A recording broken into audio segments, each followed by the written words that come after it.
A warm welcome again. Good afternoon. This is a third series of our Y series, actually, and it's a webinar we have started a few months ago, and it's to speak on various topics that are contemporary for people to look back, reflect. I will not say it's we're learning something or we're teaching something. I think I'm just sharing you years of experience, right? And this apparently is why great careers stall. And many people, when you're out from university, or you're looking for your first short job, or you're looking for a mid-career switch, and then that happens. What happens? Why am I not, as marketable as I was before? What has happened? Why do I look like I'm stagnant? Why does my career look like it's stagnant? You know, what more can I do? And this webinar is to talk about this in detail, right? So for those of you who are just joining in, welcome. All right, and for those of you who are late, I'm sorry. We're just waiting for more people to tune in.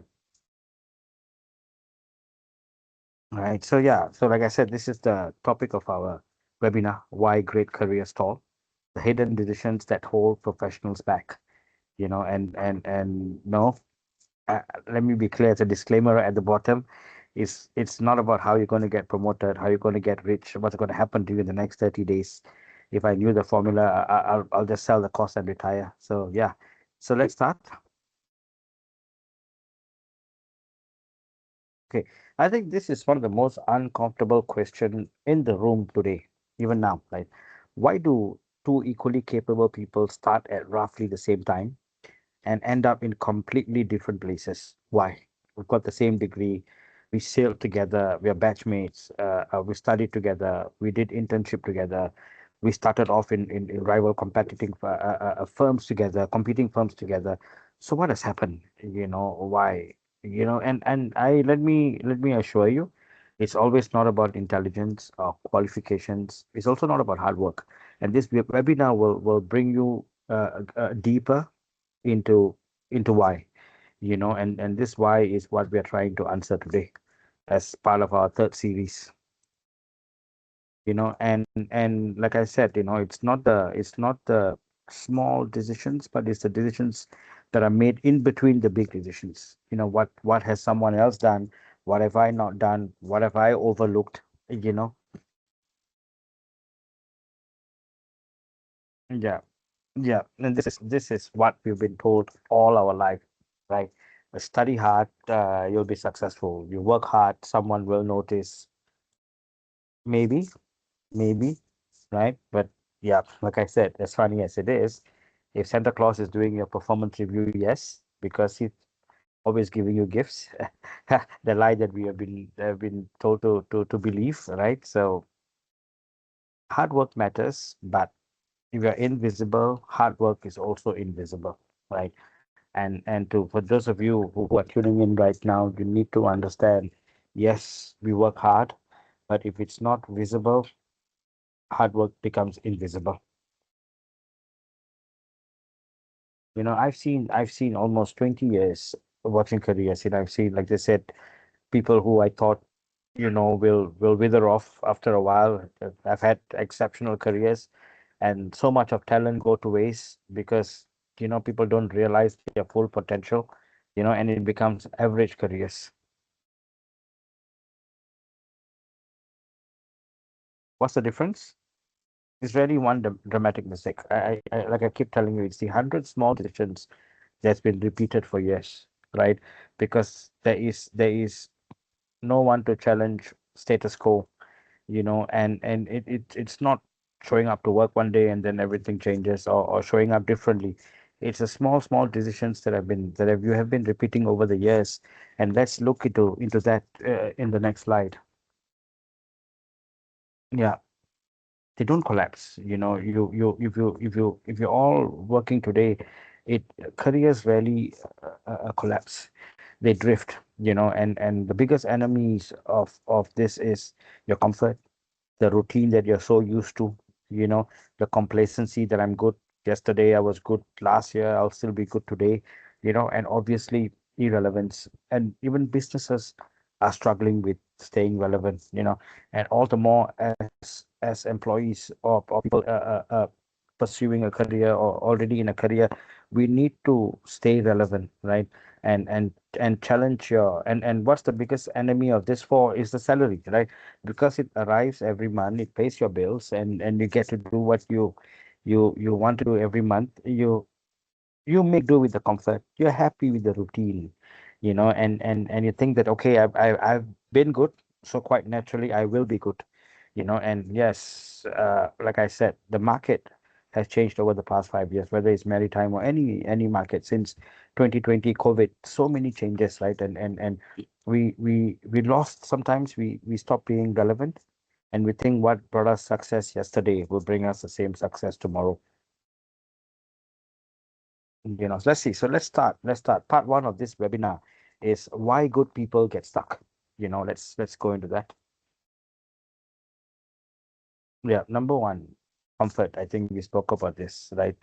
uh there is a difference between being comfortable and being happy, right? Happy, you go to work, you're happy to do what you want to do. You face challenges, you're happy to overcome them, and you are happily looking for more challenges.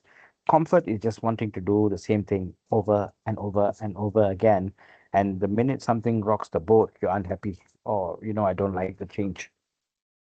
Invisibility, right? I probably say this at some point in my slide. You don't need to be the office peacock, but at the same time, you also don't want to be the office statue or the wallpaper, right? You need to be more visible in what you do, and people reward what they see, what they feel, and not what they what oh I'm doing my job. I'm sure someone is watching, right? Waiting. Sometimes what are we waiting for? Waiting for the right time, waiting to lose our jobs, waiting to get demoted, waiting to get promoted. What are we waiting for? Skill stagnation. Yeah, this and believe me, this happens to 75% of people in careers today. They are so excited to start the job. They start learning when they first join the job. They are working and they're learning on the job. But after that, it's if there are no more challenges, there is no more skill upgrade. Because I again, it links to number one, I'm comfort, right? So I think I'm good at doing what I want to do, and that is it for me. Companies will want that because when you're comfortable and you know that your skill is not improved, you will not challenge the norms, right? And companies like that because they would want to keep people who are comfortable, right? Title obsession, right? And always, oh, the person who started at the same time at me has got promoted somewhere. This person here is getting promoted, or in the same department, someone who started newer is getting promoted. Oh, this is unfair, right? And no one said life is fair, right? So these are the silent career killers that happen to every one of us. Wrong loyalty. Again, I was speaking to someone earlier today, and I told them what loyalty was. Loyalty is not staying in the same company for 20 years. That's not loyalty. Loyalty is doing the best when you are at the job with integrity, even though no one is watching. You give your 150%. You don't do anything that's outside of company ethics. You get your job done over well and beyond. That's loyalty, right? Because you're working for someone, right? But not say, oh, I'm going to stay in the company for 20 years and doesn't matter. As long I'm here 20 years, I've been loyal, and that's a great tick to have a fantastic career. No, doesn't work like that. Outsourcing your career. Ah, this is we've most of us have already outsourced our thinking power to language models, including ChatGPT. But we need to realize that a lot of the times we are actually outsourcing what we're doing. Because we delegate, we pass on certain things, we get people to do, and we're happy when somebody volunteers to help us, right? So we will go into details. What are these 7 silent career killers? Let's start with comfort. It's clear. I'm comfortable here. Comfort isn't bad. Permanent comfort is. You've got to read in between the lines. Comfort is not bad. Everybody wants to be comfortable. I sit at home, I'm comfortable at home. I want to be comfortable at work, but you've got to choose your areas of comfortability. Permanent comfort throughout at work. I don't want to be rocked. I don't want to do a different task. I'm here 5 years ago. I signed the contract to only do this, and 5 years later, I won five salary increments, but I want to do the same things. No, no, this was not what I signed up for. That's permanent comfort, right? That is where we tend to make a mistake, And why do you stay? These are the. I think I was speaking to someone ago. You earning is good, right? But make sure that you are growing. You're facing challenges. You are learning as you are earning. You feel challenged, right? Every day is different. I think I had a good day yesterday, but oh God, today I think I'm going to have a better day. You're challenged because more problems, and what makes you stronger are problems, right? And obviously, you paid competitively, right? And again, don't benchmark only against your competitors, but you have to look at, is this something that enough for me to move on and be a part of this company, right? And obviously respect, and these are the five main reasons. Like, you need to be growing, you need to be learning. Are you challenged every day? Are you paid competitively? And are you respected? I tell you, the fifth one supersedes everything, right? Bottom line is, you need to feel that there is a certain degree of respect for you to be at work, for your time, for your contributions.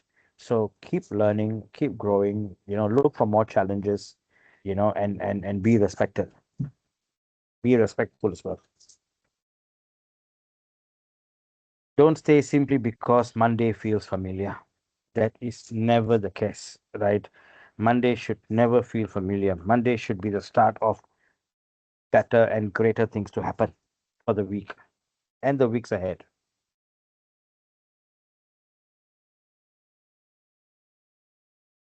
Let me ask you, like, for comfort, for every good thing that happens, we pay a tax. So what's the comfort tax? Every year, ask yourself, what am I gaining by staying? Right? If you can answer that, then ask the harder question. What am I losing by staying? Because salary is not the only currency. Like I said, skills, exposure, network. Who are you meeting? Right? Your net work is your net worth. So who are you meeting? Is a company giving you opportunities to go out and meet people, right? Are you learning from great leaders? Because leadership is not only when it's given a title, but it's also who you work with. What's my market value? you know so if you look at all these points, right, and you need to understand that, are you sometimes the tax that you're paying to being comfortable is you're losing your skills. You're not getting enough exposure, right, at work. You're not say, oh, I'm very comfortable to go at home at 6 o'clock. I just want to be back home. I don't want to meet people. And maybe, we can maybe give you a bit more, but you might now need to look after three people. No, no, that's not for me. I think leadership is not for me. So all this are what you're paying, is the tax that you're paying for staying, for being comfortable, right? Invisibility. This is an interesting one, and many people don't like to. They feel that, I'm blowing my own trumpet, right? I've now become an office peacock. I walk around telling people what I do. No, that's not what invisibility is. Yes, the person that you work with, your line manager, might know what you do, but does his boss, his line manager, does another department know how are you cross-functional? Can you work across other departments? Are you tapping onto other departments' strengths? Are you speaking with them? If you are in sales and somebody is doing operations, are they doing the job that your client wants? You know, does the market know what you're doing? Does the market even know who you are? Right? And how do you how do you position yourself in the market, right? And obviously there are people who decide who gets promoted, who takes over teams, who looks after people, who mentors. Does that person know, right? So like I said, competence without visibility can become the world's best kept secret, corporate secret. Yes, right. And why do some people don't encourage? Because if you're good at what you do and you don't like the publicity, they like to keep you where you are. And that's sad, but that's you need to have visibility, and that has to match your competence. Visibility without competence is also, not ideal, but if you have competence without visibility, it's like a good kept corporate secret. You're not showing off. You've got to understand, visibility is not showing off. It isn't. It's not saying, "Look at me, shout at me." No, but what can you say? This is the value that I create. How can you say that? Is it through words? No. Document outcomes. Share ideas. Speak up. When you need to, right? Solve visible problems. What gets you stronger is solving problems. So are you solving visible problems? you know Speak when you have something worth saying, right? There's an old saying, if there's nothing good to say, don't say it. But if you want to stay in the business, and people want to look at you differently, you have to follow these very simple rules, right? Speak up when necessary. Don't say if you have nothing good to say. Problems are all over the place. Don't shy away from problems. Don't solve them, like again, the Santa Claus theory. Don't be the elf that puts the thing in the sock and run away. You solve problems, stay visible, right? And really speak when you have something worth to say. I think I mentioned this earlier. Don't become the office peacock, but at the same time, don't become the wallpaper too. Waiting. What are we waiting for? I will move when the right opportunity comes. Will it? Yes. This was what I was told. Careers don't work like Grab. You don't press a button and have the perfect opportunity arrive in 6 minutes. No. Opportunities usually appear after preparation. You've got to prepare for it, not before it. Someone was saying, what is luck, right? Luck is when capability meets opportunity, right? When capability meets opportunity, then you're able to harness the luck. And likewise, for opportunities, you need to be prepared. Don't predict, but always be prepared. If they're there, I'm going to take it. Hey, I'm happy where I am, but there is something that I've heard in the market. This looks like something where I can transition myself. It's going to be uncomfortable, but it's something that will make me stronger, because what you've did in the past got you to where you are now, right? And what you have done now will bring you to where you are next. So you must be prepared of what is next. Someone was saying, don't look at the only the next traffic light. Look at the many more ones. So keep looking ahead. Yes, build before you need. And what do you build? You build your network. Before, a lot of people, they only do things natural. They only do things when it becomes like a knee-jerk reaction. I'm unemployed. Can I go for 10 events now? Can I know more people? No, reputation before promotion. Build your reputation, right? And because what leaders look for today is, if you promote the wrong hire, you promote the wrong person, you lose the capable people, right? And is your reputation superseding you? Have you been saying what you're not supposed to say? Have you not been a team player? Are you the person that no one likes in the office? Then what are your chances of getting promoted, right? What are your chances of getting the next job? Before anything happens, make sure your skills you're always building on them, right? On the job training is not enough, because it's just enough for you to do the job. But what other skills do you have? That's what people look out for. What's the sacrifice? Like they say in the Transformer movie, right? Without sacrifice, there'll be no victory. So what are the sacrifices that you're doing outside of your work time? What type of skills are you picking up? And yes, this is so important. People can feel how transactional you are when you just call them for a favor. So build relationships, right? But for all this, you need to continuously network. You need to ensure that your reputation is professional pride, right? I would like to give this example. I was speaking to a Japanese a while ago, and I said, no, you guys do, and make sure you do everything right. and he said, that's the reason why we have not gone into phones. We have done everything, but we still leave the phones to Apple and Samsung. Yes, we did Sony, but if we want to do something, we make sure we do it right, and that right comes with professional pride. We want to ensure that you get the best experience from using us. You get the best experience from working with us, and that is reputation. And but for to build that, you need the right skills. And if you have the right skills and you have a good reputation and you're networking, you tend to build relationships, right? And obviously, right, you with that market knowledge, you cannot be speaking to people. You need to understand, right? Which is why networking is so important, right? Because then besides what you know, you get when you speak, you tell people what you know, but when you're listening, you learn what you don't know, right? So market knowledge is so important that will help you before negotiating, right? Yeah. I think this slide is summarized in one line. The worst time to build a parachute is after jumping. Right. So skill stagnation, right? Yes.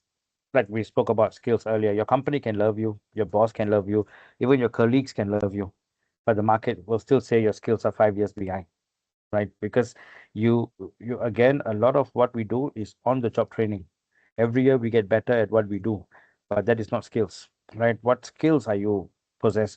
What's an upgrade? Are you upgraded? Are you upgraded to do something more than what you're doing for the past 5 years, right? And that's right. Yeah.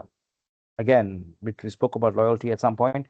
It never protects you from irrelevance. Irrelevance is when you network, when you have market knowledge, when you're speaking to people and they tell you where is the market going to be from 5 years from now, right? Every time we speak about someone who's doing a course, we tend to say, "Why you're so free? You got nothing better to do. Why are you taking a course?" Maybe he has seen something we have not. He or she has seen something we have not, right? Maybe they can kind of think, okay, this is where the market is going. I've got some time. Why not I sacrifice some of it and learn something, right? Because I think experience has an expiry date, right? 20 years of experience, great. But ask yourself, is it 20 years of experience or is it the same 1 year of experience doing it 20 times? Think about it. How many of you have been, oh, I've been working in this company for 5 years. What are you doing differently? No, I'm doing the same thing I started. Now I speak to more clients, but it's the same thing. Wow. So workload is not experience, right? So that's what you need to understand. Workload and doing that's not experience. Experience is the tricky situations when they ask you uh, a use case scenario. Have you done this at this place?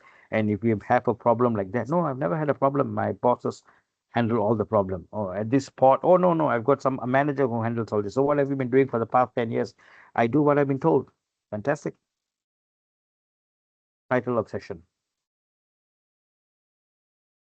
So, oh Ryan, I'm not moving because I worked so hard to get a title, and now the title is lower. But ask yourself, lower title with bigger scope, learning, growing, skill upgrade, better exposure, different stakeholders. You meet different clients, and now you meet, different within different clients. You meet different type of people, different levels.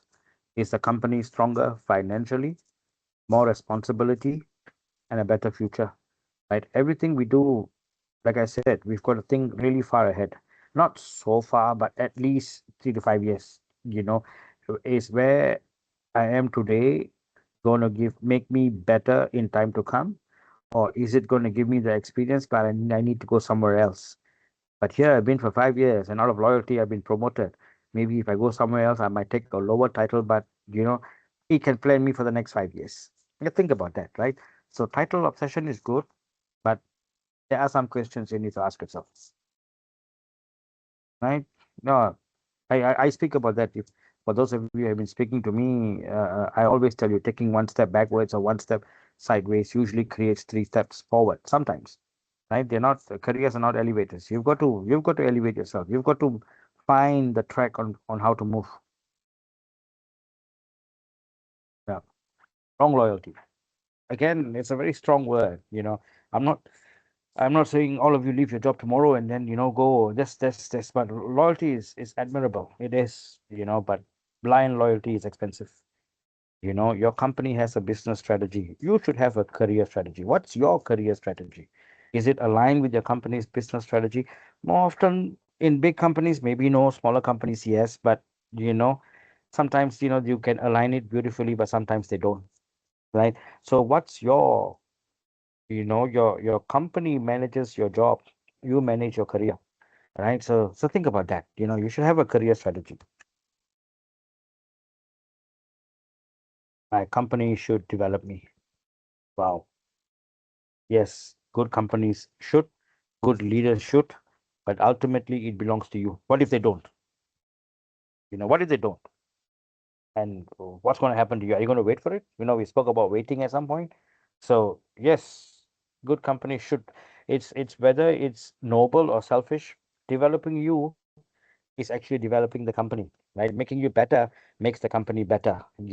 But if they're not, like you said, your manager manages your performance, HR manages people systems, and the company manages its business. So you manage your career. That's it. Think about it, right? So we spoke about this 7 great career killers, right? And now let's move to part two, right? Which is the career decisions where we often get wrong.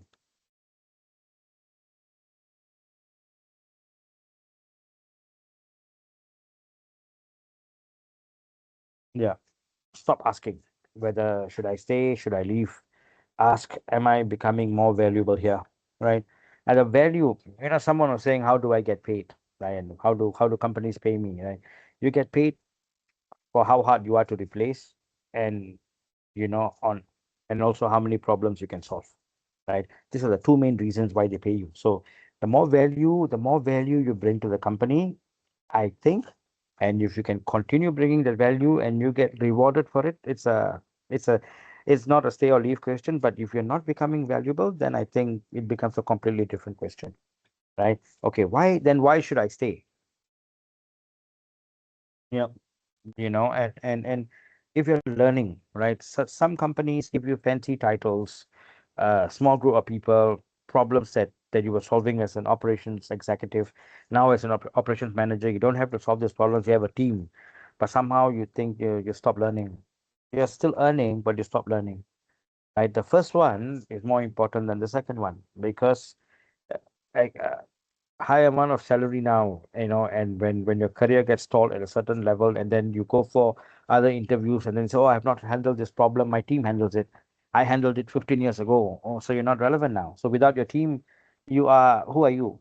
So I'm not, I think I'm not being critical here, but I'm trying to get the fact out that we need to be learning, right, as well as earning. In when I was working, I said learning was the most important thing. Earning's a bonus because when you continue learning, the earning will keep up. Exposure. What type of exposure do you get? And growth. Like think about this. The four main reasons to stay is: are you learning? Are you earning? Are you getting enough exposure? Are you getting growth? Then quite naturally, don't rock the boat. Yeah, it's quite clear, right? You don't need all four every year, but if you have none, clearly, I think we need to talk, right? But jokes aside, I think you need to think about this four year on year. Are you learning? Are you earning? Yes, I am. Am I learning? Wow, there's a new problem I'm learning. Is there enough exposure? Yes, I'm going out, I'm meeting people, I'm exposed to new problems. And I think now I'm in a position to mentor young people. So sorry, not young, new people that are joining the company. Ah, here we go. This happens to a lot of people all the time. Like we have come to a stage where people think that we are selling credit cards. But it's fine, right? I think my team is here and they can resonate to it, right? The recruiter's annoying phone call. Phone rings. Hi, this is James from you. Oh, no, no, I'm very happy where I am. Okay, but fair enough, right? But listening doesn't mean leaving.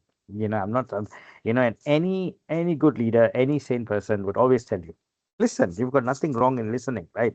A good conversation will tell you what's your market value, what skills are important, what are companies paying, and for someone like me, where do you think I am, right? And then it might actually be if you're moving, then it might be from the frying pan to the fire, right? Say, no, no, I think I'd rather be where I am because wow, I've been wrong all along. A couple of bad days in the company doesn't mean my company is the worst. But thank you, and even though I might not be paid competitively, but I think I'm learning a lot and I'm getting a lot of exposure, right? But I know where to inject what, I know what to do. Right. It's as simple as that, and that's what we do on a day-to-day basis. Again, it's not a chapter to sell direct search or a recruitment, but market intelligence is free career insurance. If you know what's happening, you know who's moving, you know who's hiring, you're not growing anymore. And then, sometimes I don't want to leave, but I listen because I can help a friend, right? But listening doesn't mean leaving. Yes, and we spoke about this. Let me have a cup of coffee first. Never move for the sake of moving. Everyone is moving. I want to move. FOMO, but I think I recently wrote something about JOMO. Sometimes it's the joy of missing out. It's always not the fear of missing out. As a recruiter, I'm saying this: never, never take every job. You know, more money alone isn't always progression. A fancy title isn't always progression, and a bigger company is also not progression. I was speaking to a technical superintendent the other day and saying that okay, this company has got 200 ships. He said, Ryan, even if they have 500 ships, I'm only going to manage four. Right? What's in it for me? Right? So it's good to ask the right questions. You know, yes. Yes, this cannot be stressed. More importantly, move towards something. Don't just move away from something. You might be moving on to something which was what you were experiencing before, right? So move towards something. Don't merely move away from something. And what's another killer? Like I said, salary. It really can, I think most of my team or most recruiters can attest to this. I want to move. I don't like where I am. I don't like the culture. It's toxic. I've not learned anything. I'm not learning anything. I've not learned anything, but I want a 20% increment for my current salary. Where, how does that work? See, I don't know. You tell me. But then again, I can, I can't leave. They pay me too well. Wow, excellent problem to have. Yeah, until the premium they're paying becomes compensation for no growth, no mobility, no development, and no market relevance. And I think I've spoken to enough people to understand that sometimes they need to overcome that. I know some people, most people want to, but there are still people that saying that no, I don't like it. I want to have a chat, but do you think I can be paid 20% more or 30% more? I said, no, man, it doesn't work like that. You've got to find where is the trade-off, you know, because it's what they're paying is the premium for you, but what are you losing? What's your compensation? There's no growth, there's no mobility. Eventually, what do you tell? It's not what you tell the market, but what do you tell yourself? Who am I? Yeah, they can be golden, but they're still handcuffs, right? So your career has a market price. It's a good one. You know, your value isn't simply current. I think we just spoke about it, right? This is, oh, Ryan, how's the market going to pay me today? Is it, if you don't want your current salary to be the anchor, your future salary cannot base your current salary. Let me repeat that again. If you don't want your current salary to be an anchor, your future salary should not be an increment for your current salary. It should come from scarcity, capability, impact, leadership, commercial understanding. What's commercial understanding? Do I know how this business makes money? And where do I sit in this business that makes money department? Where do I sit in the money making department? Do I see out of it? How can I support them? How much money are they making? What's their revenue like? What's your revenue generator? How do I contribute to that? you know so again, it comes from scarcity. Your capable market scarcity is what the market does not have. If where there is a lot of fish, quite naturally there'll be a lot of fishermen. So scarcity, capability, what's the impact that you bring? What leadership skills have you learned? You have not been given a title, but through mentoring, what have you achieved? Through guiding people, have they got better or have they got worse? you know what's your commercial understanding of the business, and where do you sit within this?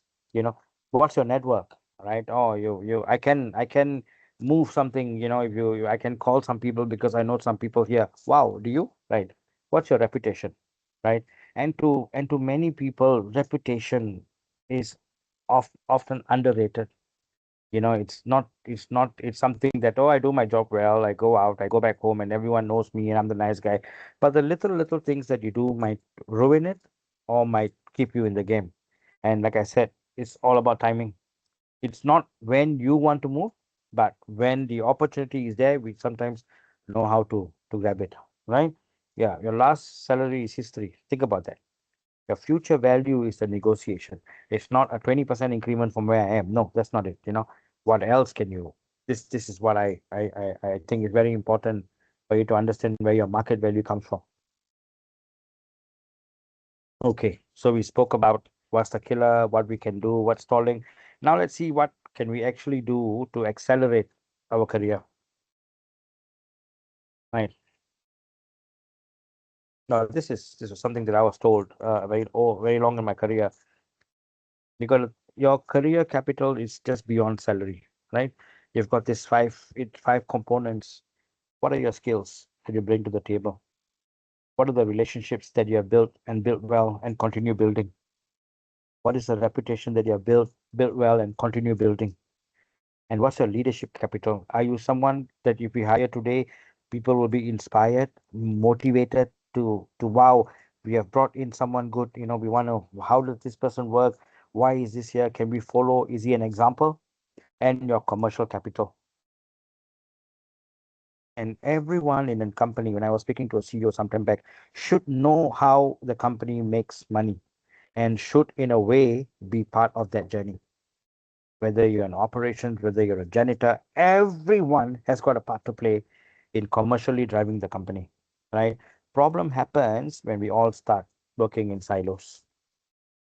What can you do? Who trusts you? What are you known for? Who will follow you? Do you understand how the business makes money? Right? We will be sharing all the slides later on YouTube and Spotify. So, just if you understand, it's good enough, right? So, think this is what makes you who you are going to be, and what can you bring to the table. In that table, what can you ask for? Right? I don't know why I keep saying bring to the table. You're not a waiter, but what I mean is you bring to the next company, right? Or you bring to the negotiation, right? What can you do? Who will trust you? What are you known for? Who will follow you? And do you understand how the business makes money? Do you know that? How are you going to help? You might not be the salesman. You might be 10 rungs below sales, but everything, there's a reason why you're there. So do you understand? Yes. Become known for something, right? Oh dear. I don't think I'm going to ask that question, but yeah. You ask your colleagues, like, what is this person really good at? Would your answers be similar? If everyone gives a different answer, yeah, your professional positioning may be unclear. Now there's different, there's brand positioning, there's business positioning, and we also talk about your professional positioning, right? It's good to be mysterious, right? Some people are mysterious. I don't know what he's doing. I don't know what she's doing, but become known for something. That guy is a good salesman. That guy is always good at negotiating. This guy, he says things no one can comprehend. He says things like pulling a rabbit out of the hat. What's your professional positioning? Ask your colleagues.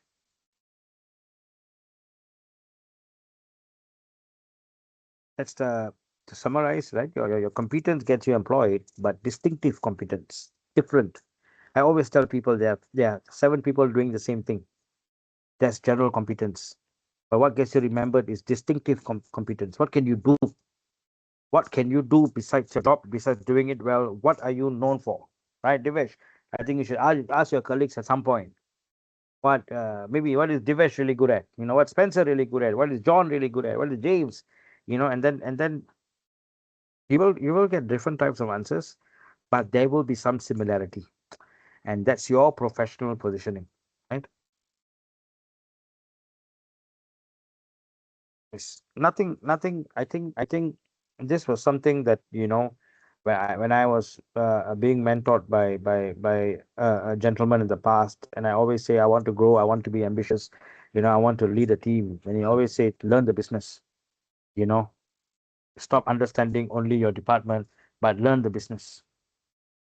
Understand your customers, understand revenue, understand margins, understand what are the costs involved. Who are your competitors? Today I think my colleague was talking to me about our competitors. What are the risks that we have, and what's the strategy?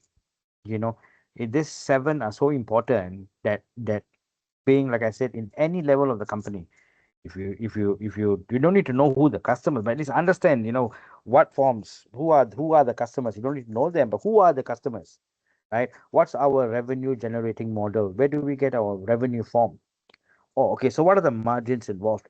You don't need to know exact, but as you move up, you need to have more clarity.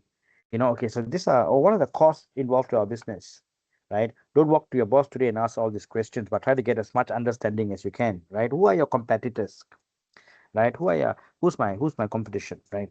What are the risks involved in this business for the next 5 years, right? That's leadership, right?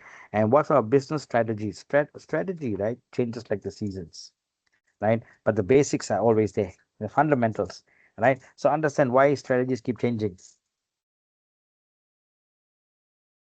Yes, rightly said, right? It's not paid to understand the job, but it's paid to understand the business. So if you want to be a leader, I think you have to ask the right questions, right? And ask different type of questions, right? Solve bigger problems.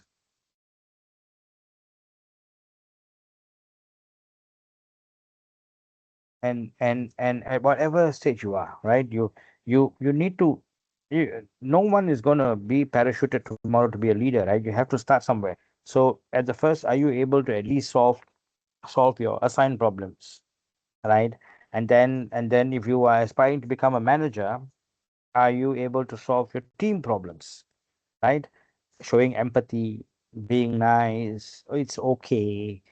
It's fantastic. It's nice. It's good. But are you solving the business problems, right? Because individual becomes a team, and then that becomes a company, right? So at each level, you have to ask yourself, if I want to be at the next level, okay, first, have I solved the problems that I've assigned to me? Number two, as a manager, can I solve my team's problems? What are their problems?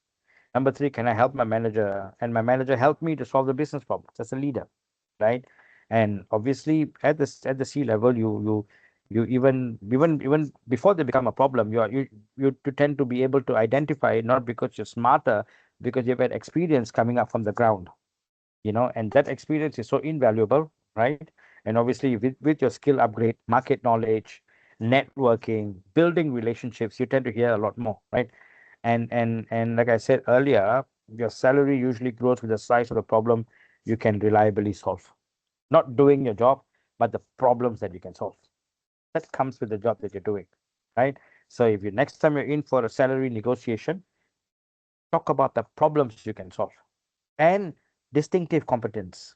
Which is, I think I have it. Yeah, good. I can actually see it. It's visible, right? So it's an important slide. Mm,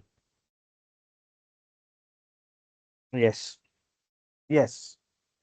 you know Relationships are so important. I always say this, for those of you who know me, right? When what you know lets you down, who you know gives you a hand, right? It's so important to build relationships, and don't be transactional, right? If you got nothing good to say, it's good to walk away, right? No marketing is better than bad marketing. So don't have to say something for the sake of saying and then be remembered for the wrong reasons, right? It's not about collecting 10,000 LinkedIn connections. It will happen, right? It will happen organically, all right? But it's having this small WhatsApp chat groups of what friends that you know, right? And they know you not for the theatrics on LinkedIn, but they know you for who you are. They know you for what you do, and what you stand for, all right? There are some people, oh, that guy is no nonsense, or that guy is ethical, this is just, they need to know you for who you are, right?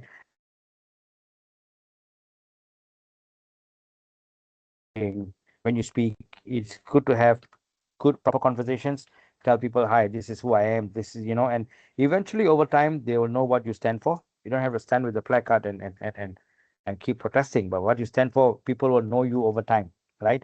And that will all depend after that is whether they can trust you. So building relationships surface level are never going to help. All right, you start with one, you start with two, three, continued conversations, right, and be genuine about them, and because people can smell that a mile away, right? Or he's, sometimes you look at the phone, oh no, he's going to ask me for something, he's going to call me because he needs something, right? So don't be that person, right? Yeah. A network is never a database. It's trust that's been earned over years of speaking, networking, relationship building.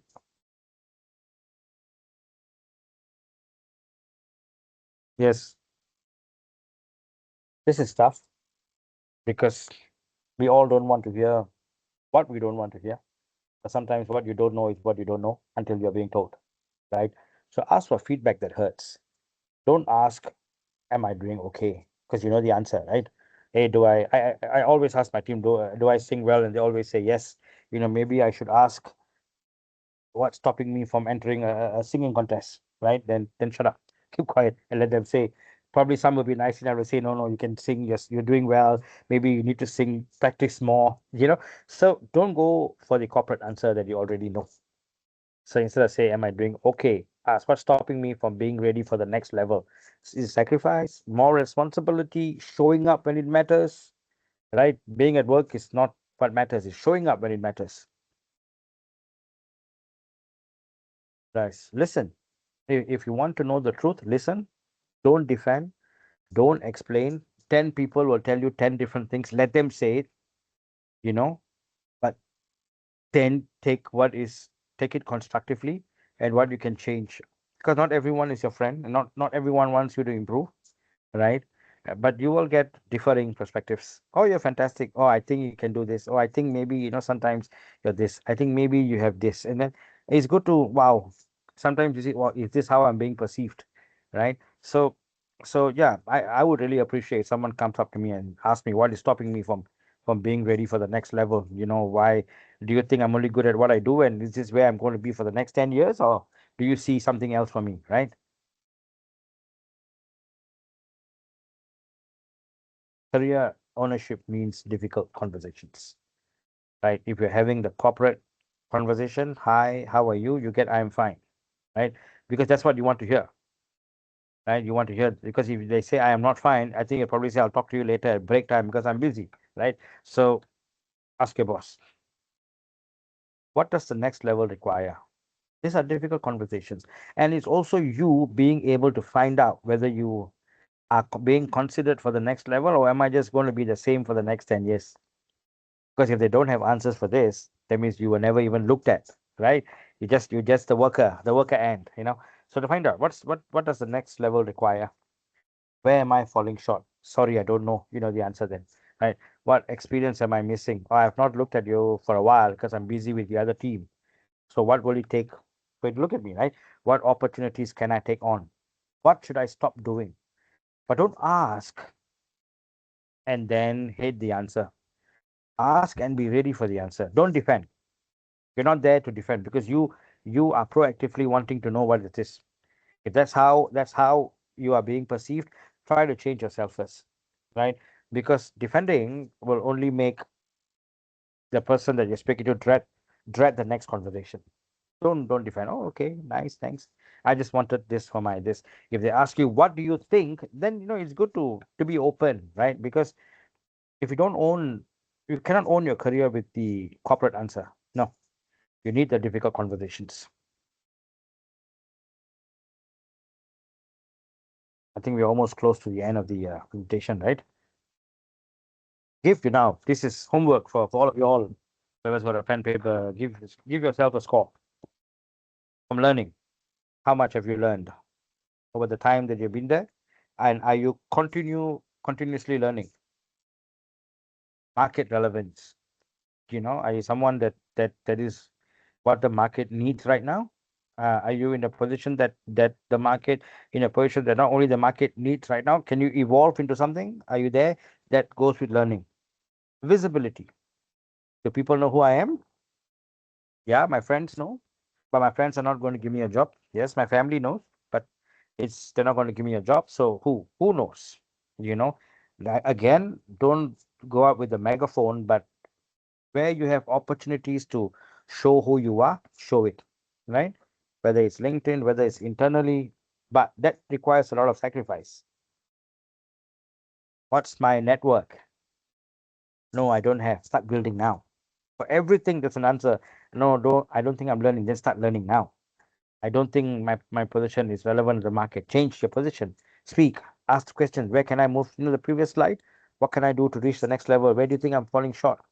Visibility. Oh yeah, I have spoken to CEOs when I meet them at events, and I said, yeah, I know a colleague of yours. He works in this department. Sometimes they don't even know. Oh, is it? Oh, we have a big company.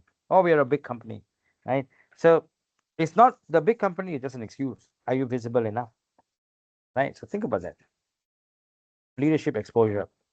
It will not come to you because it's unfair. It is what it is. It's cruel actually that the person who speaks the loudest and always gets into the good books, right? And that's changing because people can smell. Yeah, that's not the corporate word, but people can smell through some things, right? But you need leadership exposure, and it must not come with a title.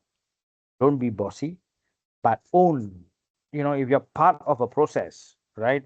If you're part of a sales process, own your process, and make sure that whatever is going wrong is not because of you. You're not snitching. You're not bad mouthing anyone. It's because if something goes wrong in a process where you've done something right, visibility is not right. Okay. So leadership exposure, commercial understanding. Now you give yourself a score 1 to 10. I'll probably take 10 seconds to have a sip of coffee,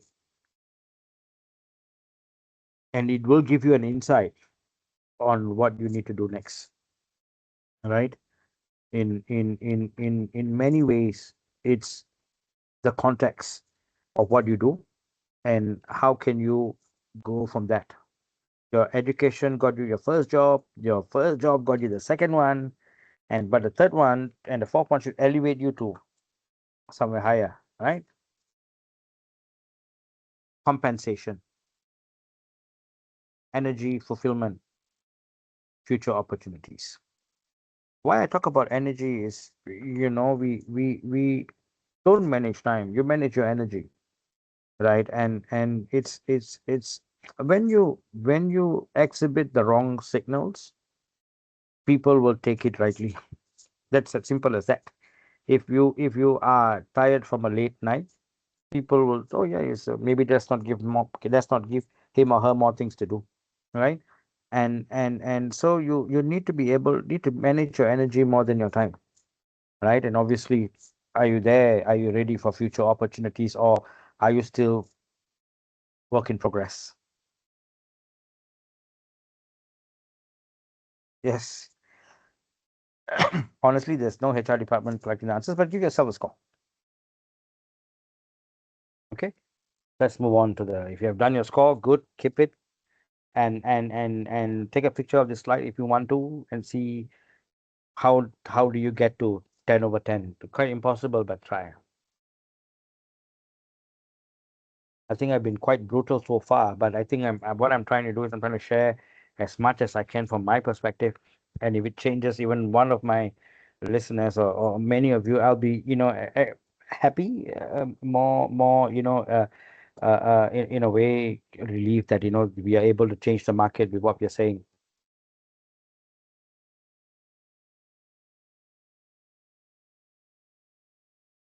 If your job disappeared tomorrow, would the market immediately understand your value?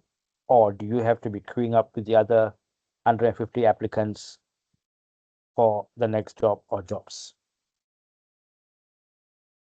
Not your title, not your employer's brand, not your years of service. That's just what. If I use a few names like tomorrow, what a Spencer can bring to the market. What's your market value? What a James can bring to the market value? What's a Divesh? What's without your title, without your employer's brand, without your years of service? And that is the question that you need to keep asking yourself day in, day out. You know, What am I going to be hired for? Is it the title? Is it because I worked in a very good brand? Is it because I had 5 years of service? Or is it because if you come here, I can use your transferable skills from what you did, and that's what your value is? You. That's it. They are not going to hire because you work for someone. It's or yours. It's going to be you. So what is your value? Market value, self value. What's your value? You know what exactly would somebody hire you to solve? That's what you need to. It's a brutal question, but it's important to ask.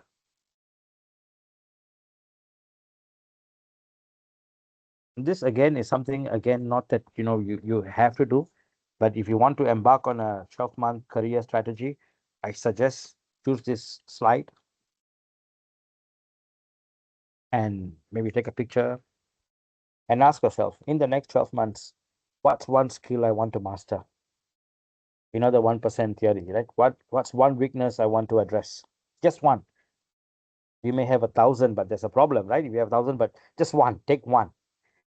One relationship circle to expand. Do I want to be in maritime? Do I want to be within SSA, SMF, SMOU? Where do I want to be? You know, and my business has got one problem, one visible problem. What can I solve?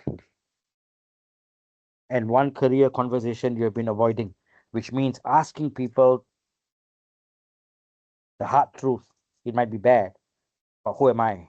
What do you think I bring to the business? within within your colleagues. Yes, there'll be people that'll be envious of you, they'll be jealous, that doesn't like you. But if you work in a company of 10 to 20, not all 20, like, right? There'll be some who will say good things, some will say bad things. Take it, you know. So what's one career conversation you've been avoiding? One visible business problem you look to solve. One relationship circle to expand. I don't like networking, maybe, but I want to attend one networking event, and maybe 1 year I want to attend three. Wow, good. I have one weakness, right? Because I was told a company will never hire you to address your weakness. They only hire you to tap on your strength. Your weakness is for you and down only to you to solve, right? And that might be your enemy when you want to get promoted, because your strengths will keep you in the job as long you want to remain stagnant. But if you don't address your weaknesses, you are not going to get to the next level, right? So even to my team, you're all sitting here. What's one skill you want to master? What's one weakness you want to address? One relationship circle to expand? What's the one visible business problem? I mean, we don't have to solve the strategy and geopolitical tensions, and a company wants to move to Timbuktu. No, no, no. Just one visible business problem from where you stand, from the lenses that you see through. What can you solve? And one career conversation you've been avoiding. 5 things. Take a minute to take a picture. I'm fine, but this is important. Yes, I kept it at five. Yeah, not some of us have got 50 New Year resolutions, where not even one has been addressed. So just look at this five, your next 12-month career strategy. I'm close to the end of my slide. So before your next career decision, ask. You've seen this a few times, but that's how important it is. Learning, earnings a bonus, growing, contributing, and building future value. This should be the framework for you to take the next job, to even want to move in the first place. None of this fall in place, I suggest, yeah, rethink your decision. If most answers remain no for too long, your career may already be telling you something. Yes, I think I will also tell you something, but yeah. Yes, the harsh truth. I think we are like towards the end of the slides. Nobody is coming. It's harsh, but it's empowering, right? You need to empower yourself. You make the decision to change your career on all the points that we shared. Again, if you miss certain parts of the slides, this will be up on Spotify and YouTube. You can go and listen to me, or look at the slides at the least, right? I remind everyone, nobody is coming to manage your career for you. Nothing changes like that. No, you have to make it's a process, right? You have to write down your problems. If you're able to write it down, 50% is already solved. Look at what you can solve within your company. Have difficult conversations, right? It is not a family. It's not something you need to be shy about. It's your career. Everybody is busy managing something in the company as well as you, but you need to find time to manage your career. No, no one coming. Even for me, I can't manage your career for you, but I can tell you is what you have, what are your best possible options. But even I might put you from the frying pan to the fire. So you ask yourself, not HR, not your line manager, not your recruiter, not your company. You, they can help, but yeah, like I said, you must own it. You must own it. The final why, yeah. So let me say it's before I end the slides, it's always not about the terrible decisions. Sometimes it's the indecisions, right? When you have made no decision at all, right? So we wait, we wait, we wait, and we wait, and then we stagnate, right? So think about it. Sorry, something in my eye. Waiting too long, comfort becomes stagnation, right? And that is what we need to worry about. It's not about the terrible decisions. Sometimes it's about the indecision. Don't wait, own it. Yes, I think this is what you've been speaking about throughout the whole meeting. I mean, webinar. Don't spend your career waiting to be discovered. Build value, create visibility, stay curious, and make deliberate decisions. Just not decisions, but deliberate. It has to be useful for you. It has to be something that creates value for you. There's something in my eye. Just give me a minute. Yeah. So yeah. So don't spend your career waiting. You will not be discovered. You got to build value, create visibility, stay curious, and make deliberate decisions. Yeah, and if you can, occasionally answer the recruiter's call, right? I somewhere I had to sneak this in, you know what I mean? So yeah.